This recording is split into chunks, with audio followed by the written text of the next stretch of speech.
And to moderate this conversation, may I please invite on stage Pranav Kulkarni. And also those who are sitting at the back, please request you to come up front, sit here at the front seats here.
Nitin, Professor Vaish, thank you very much for joining us.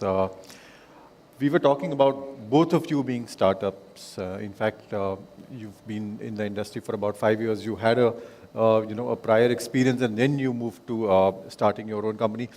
Could you take us through your journeys of starting up? How did you start? Could you inspire us? Sure. My first company I started when I was studying at IIT Delhi. So it was a simple idea that a freelancer will go to your home and will do your makeup or haircuts. Similar to what Urban Clap is doing now. Okay. We had to shut it down, then I started again. Then one fine day I was looking for data for my own business to grow, and obviously didn't have money being a startup. Okay. So I bootstrapped or hacked together an app which will collect data from everybody and give it back to the community. So it was like a contact outsourcing, crowdsourcing kind of database. Right. So we didn't intend it to start this company that we now have called as Easy Leads, but we accidentally made it because we were looking for data for our own business. Okay. That's how I started, and we made multiple products.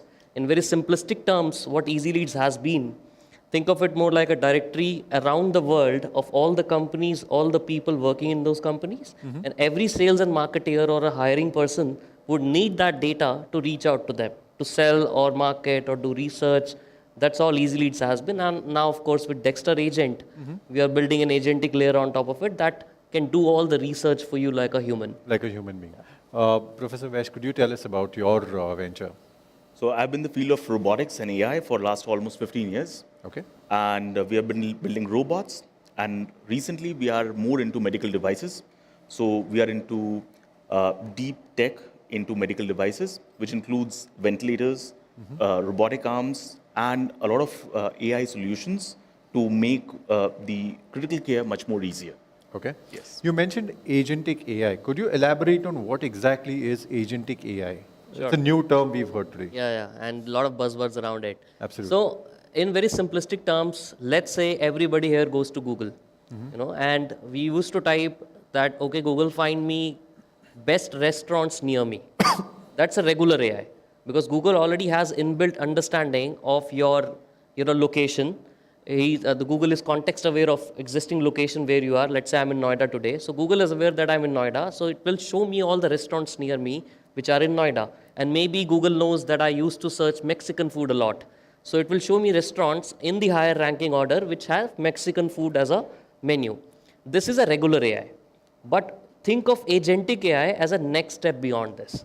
So not only just Google will recommend me restaurants, but the agent will now start calling these restaurants and start booking a table for me. Okay. And not just that, multiple agents will act for me in the background. Once the table is booked, once the reservation is confirmed, it will book a cab for me from my hotel to arrive me at the right time so that I don't miss the booking at the restaurant. It will also inform my friend who's coming along with me that, hey, this, restaurant booking is done. Why don't you come and join Nitin? So this is the agent, which is not just thinking. It is not just reacting to what you want it to be. It is also taking actions beyond what you want it to do. Okay. I'll come back to you more on this specific aspect, but before that, I want to ask you, you're into robotics. Now, this, what he spoke about, is probably a software doing all of this. Correct. Now, you're actually bringing a 3D product in front of us. That's right. Where do you align robotics with what we just talked about? So let's just define agentic AI a little more for the audience. Right now, what we are using is ChatGPT and other GPT algorithms and the softwares, which are generative in nature. So basically, you give it something and it generates something for you, like an image, maybe a text, maybe video, or something of that sort. Agentic is made out of word agent. So it's an agent for you. It's like a second version of you or maybe an assistant of yours, which does something for you based on what you want it to do. So let's say if I ask ChatGPT or any of the GPT that, okay, which share should I invest in? It will recommend me a share, right? But I have to go ahead and do whatever due diligence I have to do and go ahead and buy that share. Agentic system, on the other hand, will say, okay, listen, I think this is a very good thing to buy right now. I will buy it for you, right? And I think 5 to 10% of return over a month or two is very, very awesome for you.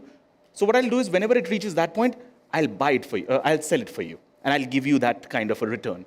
So it automatically does it for you. Now, in terms of the medical field, where do we go with this, right? Now, in the medical field, we have systems which assist the robotic surgery, where the doctor might be doing some mistake and it just corrects itself. That is what is being done right now. But in the future, you might be looking at most of the surgeries being on autopilot and the doctor stopping it from doing anything stupid. So it is going to be the other way around. That is where we are looking with the agentic AI in terms of the healthcare systems. Okay. You mentioned that it will make calls for you, it'll book a seat for you, it'll make calls to your friends, ask them if you want to join them. Now, what's the probability of all of this going terribly wrong and booking some restaurant that you probably don't want? I mean, when it comes to a restaurant, it's probably an error that we can afford to make. But what if it goes wrong and makes bigger errors that are unaffordable? You do have certain controls, and agents also are context aware. Like they have your entire background history. For example, if I go on today and tell ChatGPT, hey, do my skincare, right? So ChatGPT already has a lot of conversation done with me in the past. So it understands me. It knows my weight, it knows my height, it knows my age, everything. It knows my complexion history, it knows which all medications I'm on.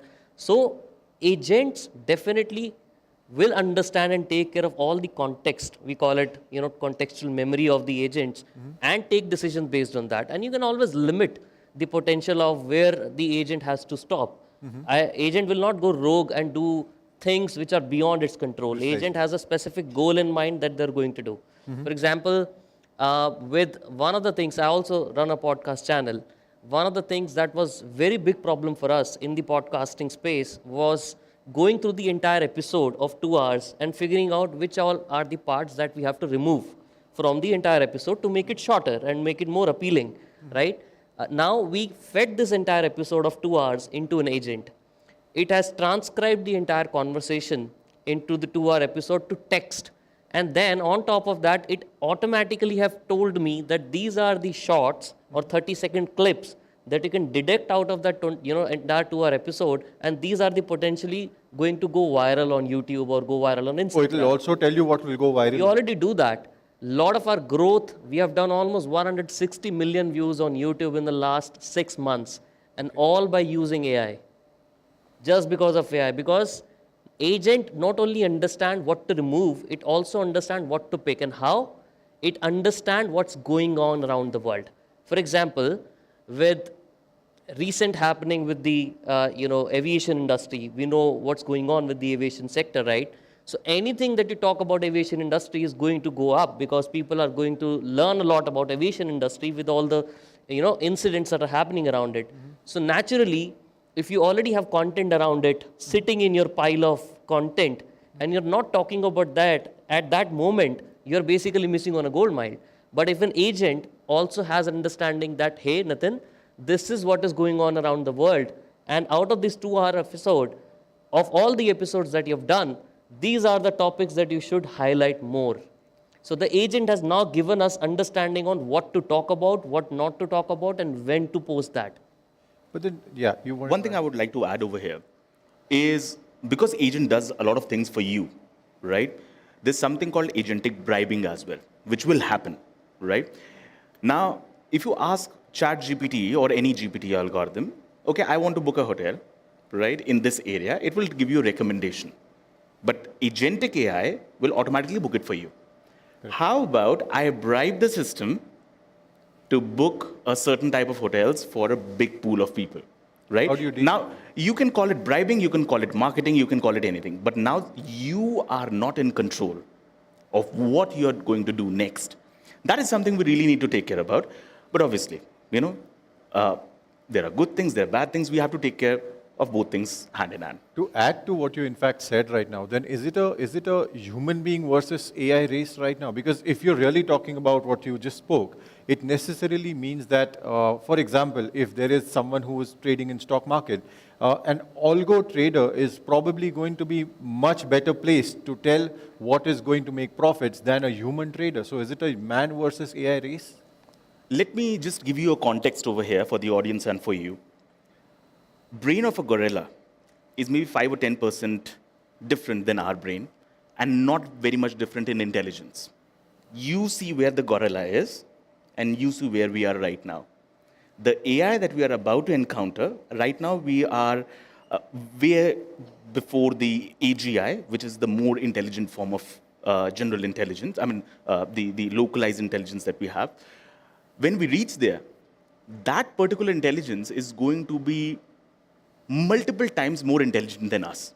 Specifically, faster in learning, faster in decision making, faster in everything. So it is the first time in the entire world, because we have always lived in a world where there are a lot of physical things which are more stronger than us, but nothing that is more intelligent than us. This is for the first time in the entire history of mankind that we have something more intelligent than us. So obviously, it is going to play out very differently than it has ever before. It is not going to be like a tool or a car or a machine gun or a nuclear weapon. It is going to be much bigger than that. But obviously, at this point in time where we are right now, it is kind of like a tool where you have Einstein sitting as your personal assistant. That is how I would like to put it. If taken in the right direction, it will be, it will find cures to diseases which we have never thought about. It might find life on another ecosystem or a different universe. We don't know. But yes, it definitely is a race. But I'm very much sure that humans or the human intelligence is going to, be at top of everything. I do want to add on top of this, the question about man versus AI. To me, I feel like we definitely are on a fight at some extent, at least where the work is more repetitive in nature. Because most replaceable work today is the one that is very repetitive in nature, right? For example, one of our agents, Dexter agent, is used by a large travel company. And this travel company used to get around 20,000 people signing up on their website every day. Okay. But their sales team earlier used to call, which is a 80 person sales team, they used to call all these 20,000 people every day. Okay. And they obviously get tired. They get, they're not able to convert a lot of potential customers because calling 20,000 people every day was a big task. What our agent has done for them, instead of calling all these 20,000 people, the agent goes through each profile of these 20,000 people, evaluates them, scores them, that this particular person is a right fit for your business. This is not a right fit. Remove it. So instead of calling all these 20,000 people, now they're calling just 2,000 people and getting much better results. So their 80 team has now become 15 members. So their do is a fight between AI as well as humans. But then it's mostly currently is being done where the job of that work is very, very repetitive in nature. Okay. One thing which I also see here, which I would like to add to whatever you just said, one of the biggest competition is going into being in the field of consultancy. You have 100,000 consultants doing a problem-solving job, sitting in a room or traveling in different places. Imagine a system which is intelligent, which has all the data fed into it, because obviously it can cram data like anything. That kind of a job where some intelligence, some problem solving is involved, is also going to be something that we have to look forward on how the humans versus AI is going to be. Okay. Because that is something, because see, how many of you have seen Courage the Cowardly Dog from the audience? You've seen that? A lot of Gen Zs, you have missed out on something. So in Courage the Cowardly Dog, there was this dog typing everything into the screen. And, back in the day when I was a kid, I thought it was impossible, like 20, 25 years ago, right? And see where we are right now. We're actually using that, right? Correct. So you really can't think in another 20 years of time what all things which we might think is impossible can actually happen. I really think as agentic AI is going to be very, very helpful, obviously in the repetitive tasks, but also in a lot of hard problem solving, because agentic AI is very good at solving multiple problems at once. Right. It's not like a generative AI model where you give it a problem and it solves it, and then you give it another problem, and so on and so forth. It takes a problem, okay, I need to find cure to this disease. Why is this disease in the first place? What are the symptoms? How do I cure these symptoms? What are the possible products? It can go to different places and come down to a more narrower solution or possible cure. So, we never know where we end up, but agentic AI is going to be a holy grail in terms of, problem solving as well. Okay. Now, does this mean that it is going to take away some of the jobs, probably even high-skill job that you're talking about? It is already taking. It is already taking. A lot So of companies the threat have is real? In my organization, we used to have roughly around 150 research, highly skilled research people. What we used to take around a year or year and a half to develop, now I have approximately 20 people doing the same work which was done previously in a year, maybe in a month or maybe even less than that. So even if, let's say, if I have to do a material selection that, okay, what material should I use to make this watch, right? I can, instead of me going to a material scientist, I can just ask a generative model, right? What should I use it? Mm-hmm. And it will give you a more accurate answer than any human can, right? So obviously, this is going to happen. When cars came into existence, right, horses were out of order, right? True. Similarly, yes, reskilling needs to be done. The job environment will be reshuffled, I would say. I won't say job losses, but reshuffled. But a lot of places we should be really thinking about, especially in the Indian IT industry, which is very heavy on coding. Okay. A lot of coding is going to happen with AI agents, right? And we really need to think about it. But now you think the positive side of it, right? I don't want to take it in a very pessimistic view. Earlier, watchmaking was limited to Switzerland, right? High-tech technology was limited to Germany. Why? Because they had the skill to execute it. Now skill is being democratized. Everyone has the same level of information, same level of resources because of AI available to them. So if we as people, right, start using AI, instead of a team of 200 people, you can start a new company with just 5 people and give the same results which earlier used to take, an army of people. So India is at a very intelligent position where we know how to use these AI systems. We just need the people to, make the right products out of it. Because, when you look at China, China was a cheap labor country. Now it moved to a high-skilled labor country where, if you want to make anything high-tech, you go to China, right? It happened because they skilled their people. Right now, they can do things which no one else in the world can do. So if we start adopting AI right now to make solutions for the world, we will actually get an edge, and we would be at the right place at the right time, like we were in 2000s. Right. So this is the moment we need to act on. I'll give you an example which media people will also understand, right? In a different manner. So you organize this event, almost 25, 30 speakers are there in different formats. We all have certain skill set, we all have certain backgrounds, right? Now imagine 2 years down the line, you organize a different event, but over the last 2 years, you have invited thousands of speakers. So you manually cannot track who is doing what, and which scale, which size, which skill set they have acquired, at what stage of business, at what stage of personal life they have, gone to. Imagine an agent, and it is possible right now. I'm not telling you to imagine. It is already doable now.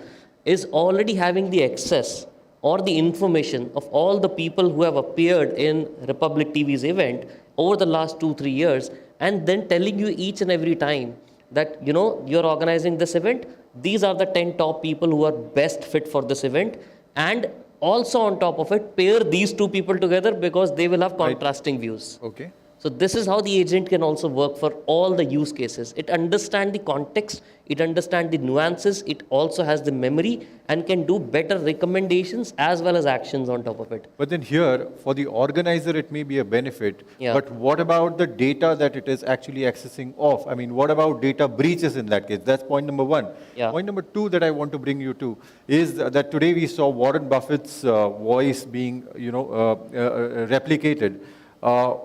What are the risks involved in this? When data or AI models are, getting into your life and breaching into your life and extracting all the data for the benefit of somebody else? I mean, if you would have played that video I would had, you would have not even imagined the kind of, AI avatars people are making. I used to travel a lot because of my work, and a lot of times I could not manage to create content. So for creating content, I have to be physically present in a studio, but using AI avatars, I had created a personalized avatar version of myself, which understands my reaction, which understands how I speak, how I move my hands, all of that, and creates my videos without me being there present fully. This is already happening. This is already live. And to answer your question about the risk associated with it, definitely. But if you understand, an agent who is creating it is also another agent who also can detect it, because they know how the framing works technically, how the production works technically, the nuances of the video production frame by frame. So definitely there are ways to stop it. In fact, YouTube have recently said that if you release a video which is created using AI from 15th of July, somewhere down the line, they have said they are not going to pay any money on the ads that are being generated on top of AI videos. Okay. Right? So they have just announced that. So they are already able to detect which is fake and which is not fake. So it is not that we are not able to detect which is an AI avatar video or a DeepSeek video. It's totally detectable. Okay, then I want to bring you to the next one. I mean, we are talking about data. We have, all of us have photographs online, and one of the biggest scares, and in fact, we have it in the news recently, is deepfakes. Yes. What is going to happen to that? How risky is that? See, as Nitin just said, that as the technology progresses, the antidote also progresses. At this point in time, if a company wants to sell something to you, it can with a 90% accuracy sell it to you if they target you through Instagram ads, through cookies, through all those things. It manipulates how you think. Similarly, when all of this was happening, Apple and other companies came up with ad blockers. That, okay, I will identify which data you are sending to all the advertisers and we'll block it. So it went ahead and stopped, sending your data in.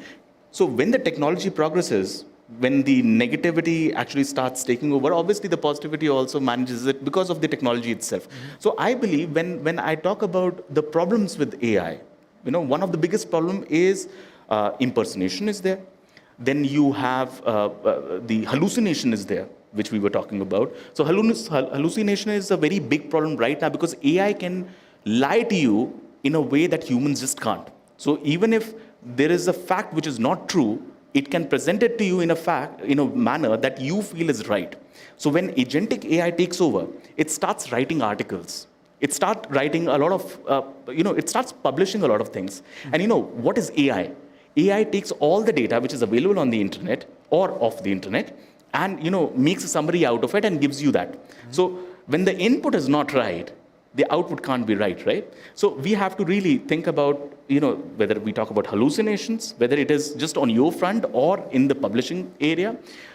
We have to really think about deepfakes because obviously deepfakes, I'm not very worried about it because there would be tools, there are tools right now to identify deepfakes and, take it off. And, there are obviously, when you talk about real videos versus the AI-generated videos, even you at this point in time can make out, but in future, obviously, you might need tools for that. It will be difficult to identify. Just a concluding question as to both of you is, are we really looking at outsourcing human life to AI models or AI agents, so to say? in the near future? In a lot of areas, yes. And why don't you? Like, if you can enjoy your time on sunset, and While AI is making money for you? why AI is making money for me? Why not? Okay. Like, I can do better things. I can travel with my family. I can. AI might do that also. No, there's so few things at least still left to the humans to do and to enjoy. Okay. But there are few things that if they can be outsourced, right? Even in the business, you're outsourcing a lot of things to other, counterparts in the world. Think of it the same thing as a replacement of what you're already doing. It's a repetitive work, but instead of a human doing it outside, a better AI is doing it, and that human is doing something else, which is also good for them. Right. One thing which I would like to ask you, why did you not walk to your work today? Sorry? Why did you not walk to your work today? Why did you choose a car or metro or anything of that sort? Because technology has gone further. What it has enabled you is to save time in traveling. It has enabled you to travel farther, right? It has enabled you to do more things while you are traveling. That is technology for you. Right. On the counterpart, people are getting fat because they are not walking. So obviously, when AI comes, you would get a lot of time to do a lot of different things. There would be some drawbacks. You should be ready for it.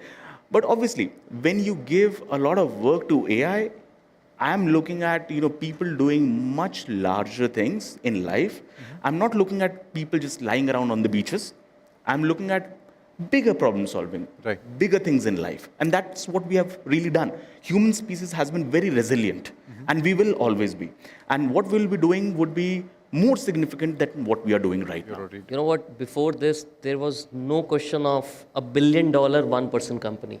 Yeah. We just But had- now everybody is thinking about opening a company with just one person, but a valuation or a revenue of $1 billion, which is achievable now, and people are working towards it. It was not at all possible before. Wonderful. Gentlemen, thank you very much for giving us time and giving us the positive side of AI and giving us hope. Thank you very much for joining us. Thank you.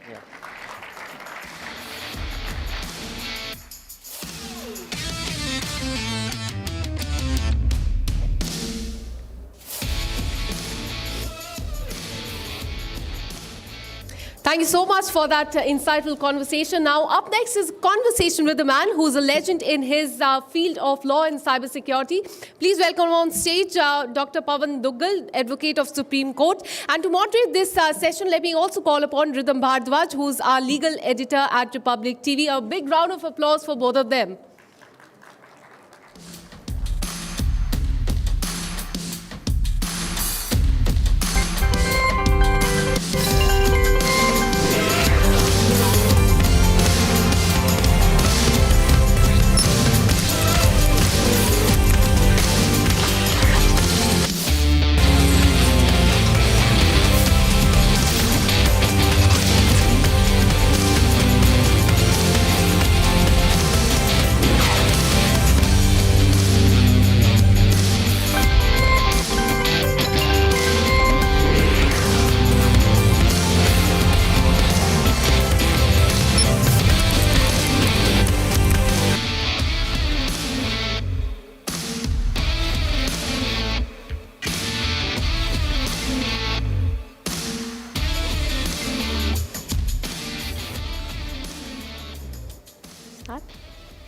Am I audible?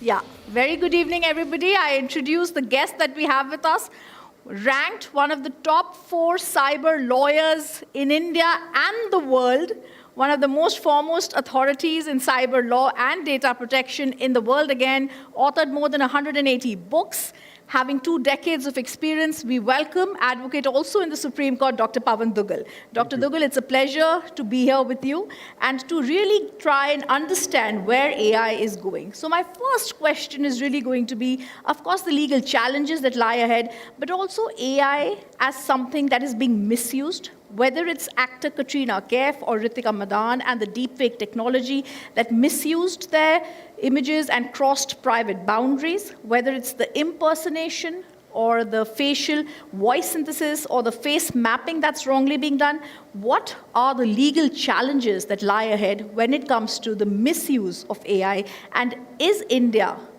fine, and can it go ahead with the legal framework that it has today to look at them? Thank you. I believe artificial intelligence is already the center stage element in our lives. We are enamored by AI, but we are all still using AI as an experimentation tool. But without doing that, we have also started realizing that this has become your life companion. Recently, a survey has come which said that a typical American only has 3 close friends, and therefore they're going more in the